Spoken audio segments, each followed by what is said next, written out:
Hello, everyone, and welcome to the Dr. Music Podcast. Once again, thank you to my return visitors, my subscribers. I appreciate you all. You're going to recognize this guy, of course, if you've been on Earth for any amount of time. I have Mr. Chip Z'Nuff with me. Chip is the bassist, singer, songwriter, crazy genius behind Enuff Z'Nuff. Of course, Chip and Enuff Z'Nuff are about to release their 21st studio album. Man, it's just incredible. It's called Xtra Cherries, and it arrives July 25th on Cleopatra Records. Chip, man, it's great to have you. Thanks, Scott. It's always good to be moving around the country, staying busy, and having prayers answered every 7 days a week, 24/7, 365 days of the year. Yeah, man, it's great. And you were saying you're in New Orleans now, so just on the road and taking the time for us. So appreciate that, man. Yeah, celebrating here. New Orleans, a rich history out here. A lot of beautiful mansions, old buildings, very historical. There's no doubt about that. The food is incredible, and the people are super nice. Staying in a real nice hotel, the Mason. I think it's called the Mason Dupree, and I was out until about 3 o'clock in the morning driving around with this chick named Rochelle, who is an Uber driver, and so it took me to all the historical places around New Orleans. It was absolutely incredible, man. And I was out with Alex Kane from Life, Sex, and Death all night. Yeah. Just checking out the history of this beautiful city that a lot of songs come from here. Hey, remember Levee Breaks, Led Zeppelin? Yep, absolutely, man. Does it inspire you, like, places you go? I mean, you've been all over the world, right? Does that inspire you to write, going to It certainly does. That? There's a lot of things that inspire me to write songs. Although I have definitely taken a break, I see little things and I hear metaphors, and I watch small little things that happen around my country, everywhere that I go to, and the people that I meet, and that's what inspires me to continue to write songs and move forward. And boy, it gets more challenging every single day, Scott. There's 21 records out, and there's probably another 100 songs that we've never released as well. So there's a lot of material, a lot of songs in the vault. And hopefully I'll have time enough to put those together and share them with everybody around the country. I hope so, man. We appreciate it. I've been there since the start, the Whale days in 85 or 84 even, I think. You guys have always been a machine. It's always been, you had an abundance of material. And it's always Enough's enough.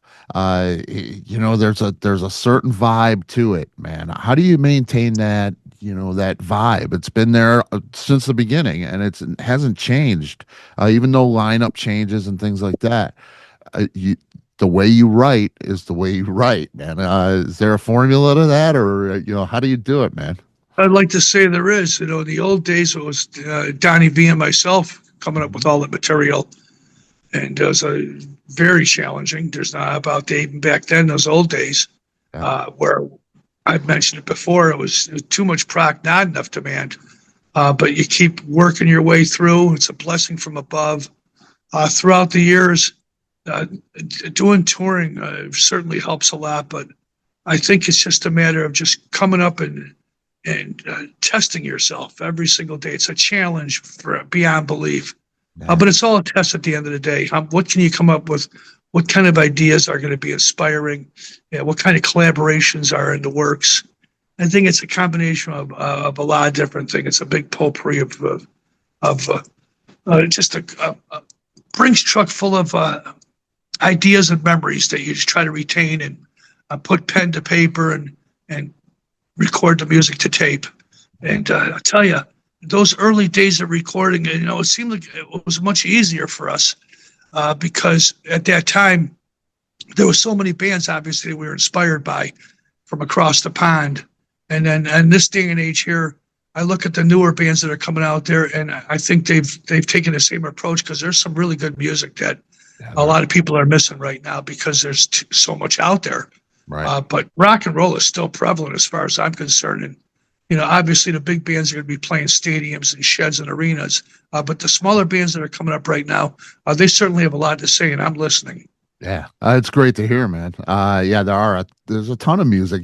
I hear so many, especially older guys, like myself, say, there's no good new music. Well, you're not looking, and for me, there's too much. I can't listen to it all. There's not enough hours in the day. No, There's you're right, Scott. so much. That's just the way it is, right? And it's always been like that. I still live in the past. I'm listening to Led Zeppelin and Pink Floyd and Uh-huh. Bowie and Mott the Hoople and Queen, and of course, we all love the Beatles, or most of us do, I should say. Yeah. But when I look at the bands of today, there's some really good stuff out there. Tyler Bryant, The Shakedown, those cats are happening. Oh, yeah. And if anybody gets a chance to check out that band, the Lemon Twigs. Yeah. I think they're fabulous. It's kind of like a Beach Boys meets the Beatles. They're just absolutely terrific. Yep. And then there's obviously Goose, another band from New York, fantastic out there, making great music. And then the newer stuff that we haven't even heard yet. There's some cats right now in the basement in Belfast, South Dakota, writing songs that are going to trip our trigger. We just got to get them out there. Yep. Yep. Absolutely, man. Let's talk about Xtra Cherries, man. Any specific intention with the album? Was there something you wanted to draw attention to? I noticed the first song on the record, it's called Heartbeat, and it's you in front of the class in your underwear, man. I mean, it's you and your voice. Just that's it. Really, and it's just nothing to hide behind. Have you become more confident with your voice? I mean, it's always been there, but this is you out there, and it makes a statement to me. When I first put it on, it made a statement. Did you have intention behind that, putting that one in the front? I did, as a matter of fact. I wanted to do something that was a little bit different to the far right and far left. I know it doesn't make any sense probably to a lot of people, but it was one of those songs where I'm exposing myself. It's basically just a piano and me a cappella. It's a great little storyline about hope and love. And I know a lot about that. And there's certainly been a Brinks truck full of around me, and I embraced that beyond belief. And I thought that instead of coming out of the record like a lot of bands do, where it's bombastic and heavy and it's the most powerful song on the record, I wanted to do just the opposite and build it up so it was a crescendo. And I think that was the perfect antidote for this new Xtra Cherries record. Just come out there and just get out there bare naked at the beach and show everything you got. Maybe that's not a good picture right there, but I dress to the right, by the way. I like it, man. Yeah, no, I loved it. I threw the record on, and I thought, this is raw, it's unfiltered, it's Enuff Z'Nuff. Once again, it's everything you do seems to just have that vibe, and it definitely has that vibe, and it's you and your voice, and that was great to hear, that confidence. Thanks, Scott. Hey, listen, it's a miracle that we're still out there doing this. And all the big league bands, they all know it too, as a matter of fact. Where I've mentioned it 1,000 times, where the average life expectancy of any band is 3, 4, 5 years. Yep. For us to still be making records all these years later. And, a couple of the members aren't with us anymore. Shout out to the great Derek Frigo, who's a big part of our sound and a huge part of the history of Enuff Z'Nuff, a fabulous guitar player. And, of course, our past members, Vicky Fox, and who never picks up the phone anymore, and we don't really speak to him, but I wish him well because he was a wonderful addition to the band those early days, brought the show. And of course, the great Ricky Parent, who was just a lovely individual, lived with me for years. It's an enormous amount of talent and just a great humanitarian. But I've able to been, and of course, Donnie leaving. I don't want to forget about that. Although Donnie will be back because we're being inducted into the Illinois Rock and Roll Hall of Fame on September 14th, where we're playing the Rialto Theater with Disturbed and the Smashing Pumpkins, and I think Richard Marx is in there. A lot of great bands are being inducted. But it's been a lot of turns and twists, and I'd be a fool to say that it wasn't challenging. But when I put the band together back in I think it was late 83, early 84, I never envisioned it ending. And maybe failure was not in my vocabulary, because perhaps it just means we'll get it right the next time. Yeah. And we're just moving forward all these years, making records and just keeping Enuff Z'Nuff alive was very important to me, and still is as well. Yeah, it's just we're so happy to have you here, man. Uh, Thank you. I want to talk about we'll get to that Rialto thing, that Hall of Fame thing. It's great news. But I want to go over Neal Schon, Robert Fleischman, Donnie Vie, the song "Shine." Uh, how did this come together? I see Fleischman and Schon in the studio working like it was 1970 whatever when they were doing Journey. And of course, you had Herbie Herbert as your agent, and that's a lot of the connection there. Yeah. Tell me about Shine and how all that came together. And did you have all the guys in the studio? What was the relationship between everybody there? Yes, God, this is another miracle that happened back in in the early 90s. I was producing a band called the Cyclops Blues Band, and it featured members of Sly and the Family Stone, the Tubes, Journey, Europe. Dave Denny was co-producing the record with me, he wrote "Nobody Loves You Like the Way I Do" for Steve Miller. Okay. Some wonderful guys in the studio playing. Herbie, of course, there as well, because he was the lead singer, even though he's known as the manager of Journey and Roxette, Mr. Big, and Enuff Z'Nuff, and all those bands. Yep. He was doing another project, a blues project. And we took time out of our schedule while we were recording the Cyclops Blues Band. By the way, anybody is interested in hearing that record, I think it's on Guitar Recordings. You can find it. There's a couple albums that I actually produced for that beautiful project.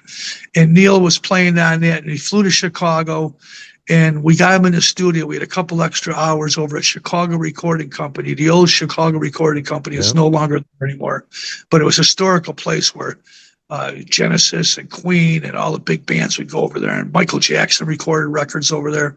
It's a beautiful place, and we had a couple hours to kill. And we went in the studio and we laid down an idea that Donnie and I and Neal had in the studio, live. No overdubs, no fixing stuff, no Pro Tools back then. It was just 2-inch tape playing live in the studio. And I think we played it twice. We recorded the track, and then when we were finished with it, it just sat. And when I was putting this Xtra Cherries record together, I was going through my hard drive. I have a library of material with hundreds and hundreds of songs, and we just happened to find that it was on accident. It was a gift from above. It really was, but there was no vocal on it. Donnie was playing piano, I was playing bass, Neal was playing guitar. We didn't know exactly what we were going to do there at the time of how we were going to finish the song. We just figured we'll put the idea down and we'll get to it later on. And lo and behold, last year I was called by Robert Fleischman from Vinnie Vincent Invasion, and of course he wrote "Wheel in the Sky" and "Any Time" with Neal when he was in his time with Journey. He was only in the band for about a year before he left, and Steve Perry joined the band. But he's very significant. Wrote a lot of big hit songs with Neal Schon in the Journey catalog of material. And Robert was doing a record called "Emotional Atlas." And he was recording it in Wisconsin. He did some of it in Chicago over at Stonecutter Studio with Chris Steinman as well. But most of the record was being recorded in beautiful Wisconsin, where Moses left his sandals. There's nothing to do out there except good people and a nice place to go eat stuff. But it's a place where you can't get in any trouble. And so I asked, after I finished playing bass on his Emotional Atlas record, a light went off in my head. I said, "Man, maybe I should get Neal. Ask him if it's okay we put the song on." I said, Neal's already played on it. I better just go write to Robert and see if he'd be interested in singing on it, because I wanted Neal to be comfortable as well. And we've always been really good friends. I didn't want to ruffle anybody's feathers. I knew Donnie would love it. So Robert heard the track and he goes, "This is fantastic. I'm going to fly to Chicago I'll come to your studio and I'll sing on it. And I, honest to God, it was one take. He came in the studio very well prepared, sang on a song. I said, don't touch one thing because it's exactly how we recorded the song. I threw some harmonies on there just to give it a little Enuff Z'Nuff flavor. Yep. And voila, we have this great song called Shine. It A is beautiful song about hope and never giving up and being at the moment. And and I looked at the record and I said, where can I put this on the record? I said, it might be the last song. Let's celebrate the relationship we have with the Journey family and Enuff Z'Nuff together. And that's the potpourri of this beautiful gift that I've been given here, having these guys play on this record. And I think people are going to be pleasantly surprised when they hear the track. It just came out. When the record comes out, it really is a wonderful addition to the Enuff Z'Nuff Xtra Cherries record. And more importantly, I get a chance to collaborate with some of the greatest artists of my time. Yeah. That's for sure. And I think that fans are going to be pleasantly surprised when they hear it. Yeah, absolutely. It's a beautiful thing, man. What a great song. It's such a great addition. Let's go over the Rock and Roll Hall of Fame, Illinois Rock and Roll Museum Hall of Fame. September 14th, Rialto Square Theater. Donnie Vie and Chip Z'Nuff together performing. Wow, did I just say that? First time in 13 years. Unbelievable. It's I did play on a solo record. I played on a track called Party, and it was really good. He's still got a wonderful set of pipes. Yeah. But he's not interested in getting in the Oscar Mayer wiener wagon and taking it 6 days a week around the country. And I don't blame him. It's a tough gig. Yeah. He did it for 20-something years of his life. Yeah. But to have this Rock and Roll Hall of Fame induction for us, it's a cherry on the top of this wonderful little potpourri of what you would call I guess it would be a strawberry shortcake today. Maybe tomorrow it'll be a peach cobbler. I'm just real happy that we actually get a chance to get together and pay respects to all the people that have supported us all through the years. Yeah. And it's only going to be a couple songs. I think Disturbed's going to play a few songs. I was told perhaps the Pumpkins may do a couple songs. Head East as well. Richard Marx being in Chicago, and he might play a few songs. But we're going to get up there. We'll do a couple of songs together, and we'll celebrate the long, illustrious history that we carried together as a band from the early days up until here, 2025. Man, it's right down the street. I mean, it's an honor for me. It's great. I've been going to Joliet for years. I did not know that Rialto Theater. I think the Rialto Theater is like 100 years old, Scott. Yep, it's been up there forever. To get a chance to play there, I think this will be our second time. We opened for Cheap Trick there back in the old days. Okay, and I think we played another show there with somebody else as well. But for the most part, to go inside this beautiful historical area and share the stage with all those great bands, you couldn't write that script out for us 40 years ago. Man, it's so great. It's going to be exciting, man. Talk about the other friends on the record, man. You got Steven Adler, of course, in Adler's Appetite for Years. That's kind of an expected one almost. Steve Brown. Steve just did a great tune with Lorraine Lewis. He's writing all the time, playing out all the time. Steve Stevens, Gunnar Nelson on this record. And the big thing you mentioned, especially for us longtime fans and the locals here, in the Chicagoland area, Derek Frigo and Robin Zander on "You Make Me Want to Lie." It instantly reminded me of "In the Groove." It got me, in the feels, man. That's where I started with you guys. And to hear Derek, I get goosebumps thinking about it. Cause I saw so many shows with him. And he was one of those guys that had magic, just incredible guy, incredible player. Tell me where you got the guitar part from, how that song came together. Once again, the record is new to most people, Scott, but there's stuff that's been done years ago. Some of those collaborations were parts that we had in the library in our catalog of material that we just went back and I listened to a lot of the stuff. I go, I got to have these guys on there. For instance, the Steven Adler, he lived at my house in Blue Island 14 years ago. He was staying at me, get cleaned up. He's doing great. I have a recording studio in my little small little town of Blue Island, Illinois. I have bands come through all the time and record records there.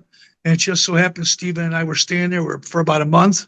I had him playing drums on a bunch of stuff during sound check just to get the drums together before we got ready to do these recordings. And he played those iconic killer beats that he pillaged off of Roger Meadows Taylor from Queen and stuff from Frankie Valli, Four Seasons. I mean, he had great influences. And I just kept that stuff. And then when it was time to record songs, I used those beats. That's it. He wasn't even in the room then. But just goes to show you when he's clean and sober and how solid of a rock player is. And he swings like nobody else. He really plays a wonderful set of drums. And it's my grandfather calls them tools of ignorance, but I think the guy's a fantastic player. He's a songwriter.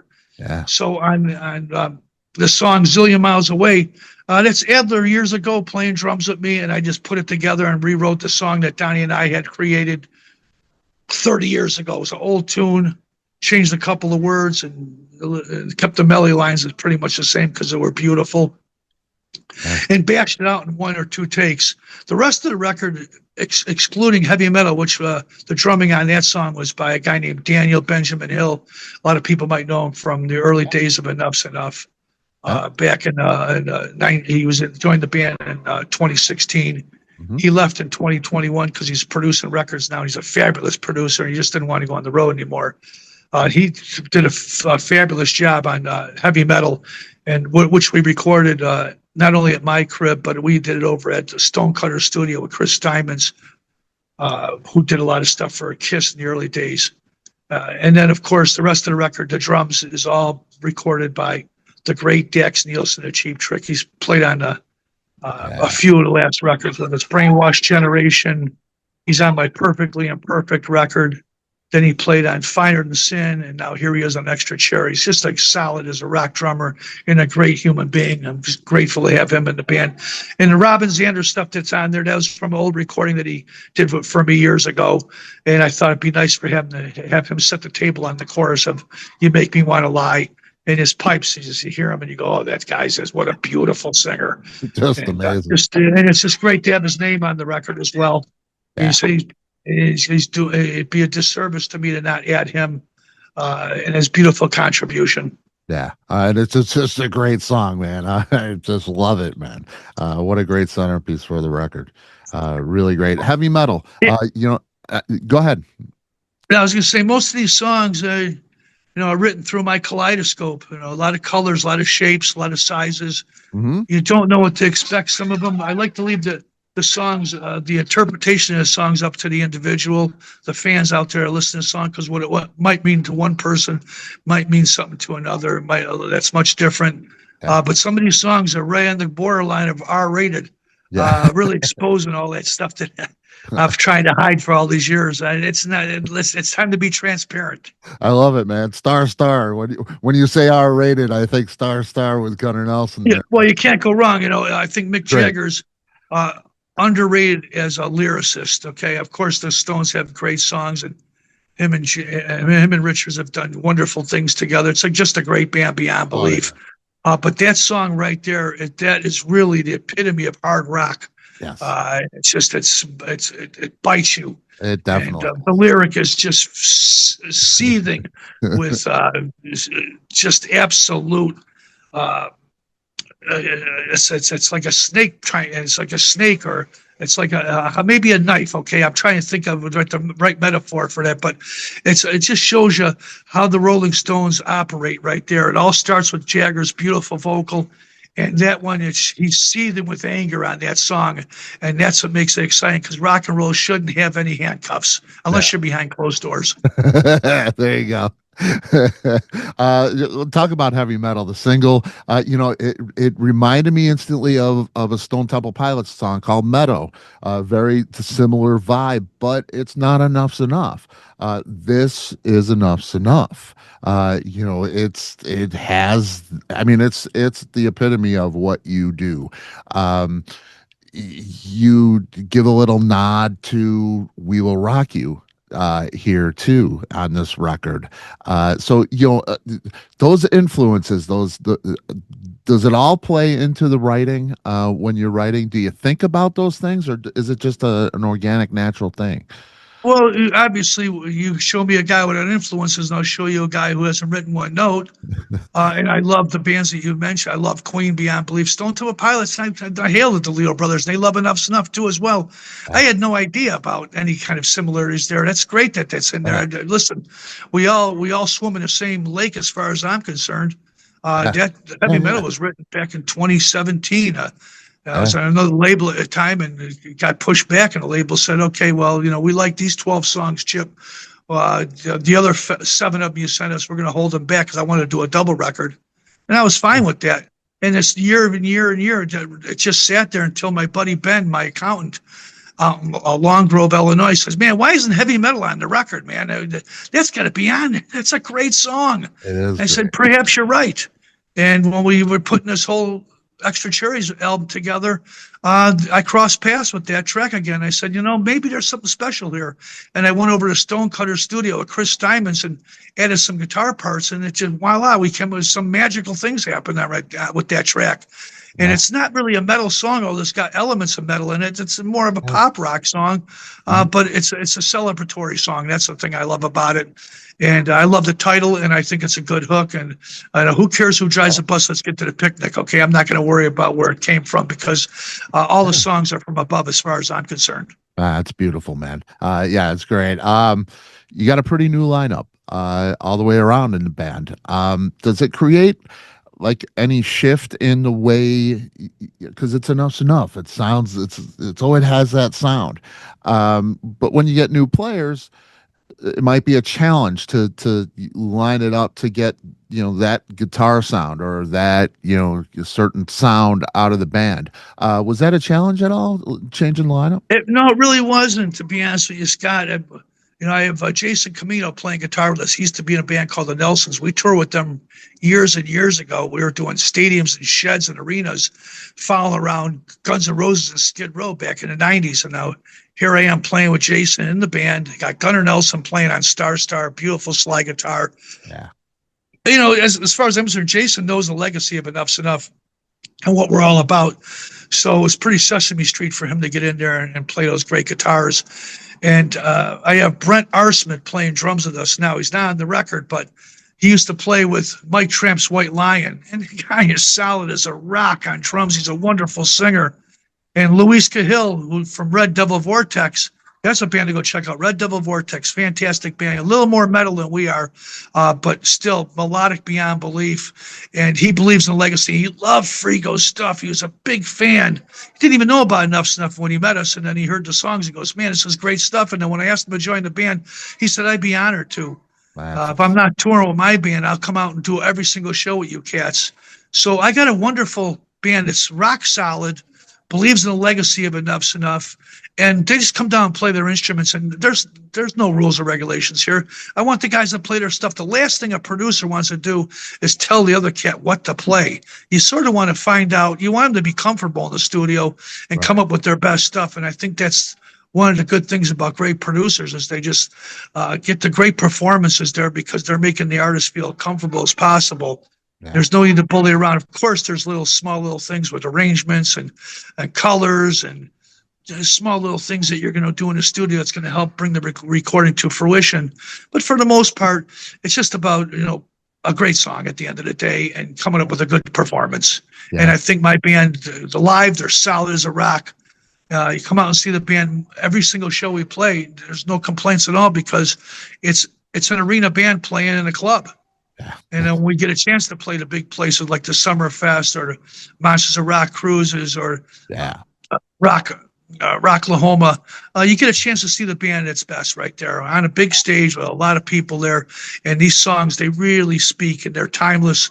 Not only the Enuff Z'Nuff material, but the Beatles songs we do on our Hard Rock Night record, we throw those in the set as well. So it's a potpourri of hit songs every night when you come out and see Enuff Z'Nuff, man. It's a real celebration. I think that's why I still do it, Scott, because I enjoy the songs at the end of the day and I love performing live. You can tell, it's always a positive, happy vibe, man. It's such a fun show. It always has been from the very beginning. I've seen you recently. I've seen you in '85, and it's always the same, man. It's just a great vibe. It's a party, and everybody's enjoying themselves, the band included. So that's so important, man. Definitely. Thank you, Scott. Thank you. You're very generous with your compliments, and that's a nice trait to carry. Well, I appreciate you, man. I appreciate the years. It's been a big part of my life. I want to respect your time. I got a couple more. Is that good? Yeah, I got a few more because I got a big, huge TV show I'm doing in like 5 minutes. Okay. A book, the book, the autobiography. Your lovely wife. She is incredible. She did the book with Jack Russell, of course. Have you talked to her about maybe writing your stuff, getting together with her and Well, writing we've talked about it. I think maybe she's a wonderful writer. The True Tales of Mr. Bone, the Jack Russell story, a fabulous read. She's a Oxford graduate. She's a wonderful writer. K.L. Doty, if anybody wants to check out that book. Yes. It's #1 in Amazon, #1 in Barnes and Noble. Just a real wonder, not only a great wife, but a fabulous writer and a great singer-songwriter too that nobody even knows about. I did a solo record with her. It's called Swan Maiden, that's the name of the project. Yeah. And I'm hoping to get that out there sometime in 2026. Nice. And I'm not sure she'll tour on it, but it was songs that she wrote when she was a kid, and they are fantastic. Dax Nielsen's on that record. Joel Hoekstra is playing along with the great Derek Frigo from Black Country Communion. Just great players on it. I produced the album, and I'm really proud of it. And I think people will be pleasantly surprised they hear that record. But to have K.L. Doty writing the Enuff Z'Nuff story, I might be a little too close for comfort on that one. But I've been writing it for the last 7 years, and it's almost finished. As a matter of fact, the documentary on Enuff Z'Nuff will come out next year, but probably before the book does. But I have a couple of guys, one in particular, that's going to help me putting together all the whole puzzle to that book. Because it's great stories. It really is. That when people read it, it's tears and it's happiness. It's rain and it's sunshine. It really is one of those transparent books where I'm not going to put anything out that's milk and cookies. It's not it's not homogenized. Okay. Yeah, I love it, man. ZFM, the ZFM band. You got to. Yep, Zen from Mars. The record I did years ago. It just sat in the vault. Finally, the guy Drew and the team got together, and they finally put that record out there. Okay. Perhaps it was because of stuff I did with Dave Ellefson from Megadeth. I did a couple songs with him, and Dave is good friends with those cats, and maybe he talked them into it too. Check out that Enuff Z'Nuff record too; it's really good. Yeah, Ellefson Soto too. He goes out and does songs with different singers, and it's fabulous. He shows a whole different side to what Megadeth was all about. Yep. But there's, I did the last Choir Boy record too. It's called Black Eyed Sons, and I did that with Joe Elliott and the guys from Buck Cherry, and a bunch of other musicians are on that as well. But I play on that whole record, and that's a fabulous album as far as I'm concerned. That's one of my favorite records of 2026. So I've dipped my toes into the deep water. I haven't been bitten yet, so I'm in good shape. I love it, man. It's great to have you. It's unbelievable the work you put in, and we get the reward. As a fan, there's so many rewards. Scott, thank you. I appreciate you taking time out of your busy schedule to talk to me. I want to give a quick shout out to Amanda over at ABC PR. She's fantastic. I'm in love with her. Also, the cats over at Cleopatra Records, Brian and Matt and Ken and Tim, the whole team. I can't thank them enough for helping Enuff Z'Nuff on this Xtra Cherries record. Check out enuffznuff.com for any dates in the near future. And God bless us, and God bless everybody out there watching this beautiful podcast, and you, as your family as well, Scott. You too, Chip. Thank you so much for your time, man. I so appreciate you. All right. Cheers, bro. See you on the road. All right, man. Cheers. Bye-bye. Cheers. Bye.